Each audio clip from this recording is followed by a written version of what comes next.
అవుతుందని ఒక సామెత. కార్పొరేట్ విద్యా సంస్థలు తొలినాళ్లలో కాస్త డబ్బు ఖర్చు పెట్టుకోగలిగి ఉండి, కాస్త ఎక్కువ కేరింగ్ తీసుకోవాలనే తల్లిదండ్రులకి ఒక వెసులుబాటు.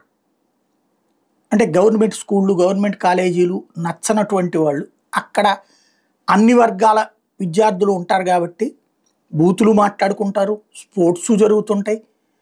తమ బిడ్డలు ఇతరుల బిడ్డలతో కలవకుండా ఒక ప్రత్యేకంగా ఉండాలి, ఆటపాటలు ఉండకూడదు, కేవలం చదువు మీదనే దృష్టి సారించాలి అనే ధనవంతుల బిడ్డలకి కార్పొరేట్ విద్యా సంస్థలు ఒక వెసులుబాటు అయినాయి. ఆ తర్వాత రూటు మారిపోయి కార్పొరేట్ విద్యా సంస్థలలో చదివితే మాత్రమే బ్రతుకుతారు, బాగుపడతారు అనేటటువంటి ఒక విచిత్రమైన వాతావరణాన్ని సైకలాజికల్గా తీసుకొచ్చేసారు.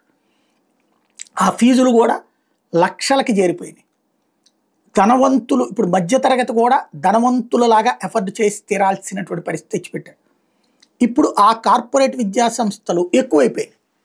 ఇక ప్రభుత్వ విద్యా సంస్థలు అంటే గత్యంతరం లేక చదువుతున్నారు. అదే కార్పొరేట్ విద్యా సంస్థలు నిరంతరం వెలిగిపోతూ ఉన్నాయి.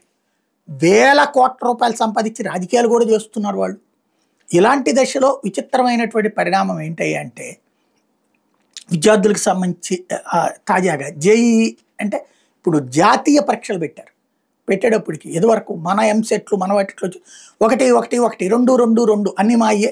చివరికి 2 విద్యా సంస్థలు కలిసిపోయి దీంట్లో ర్యాంక్ వచ్చినోడు దాంట్లో వచ్చినట్టు, దాంట్లో ర్యాంక్ వచ్చినోడు దీంట్లో వచ్చినట్టు, ఇలాంటి ప్రచారాలు కూడా చేసుకున్నటువంటి దశ. ఇప్పుడు నేషనల్ ఎగ్జామ్స్కి వచ్చేటప్పటికి మనకి టాప్ 10లో ఒకే ఒక్క ర్యాంక్ వచ్చింది, అది చివరిలోది వచ్చింది. ఆ తర్వాత టాప్ 20లో 2-3 ర్యాంకులు వచ్చినాయి అని సంతోషపడుతున్నాం. ఇది ఇంజనీరింగ్ సిస్టమ్ జేఈఈలు. అదే రేపు నీట్ ఎట్లా ఉంటుందో తెలియదు.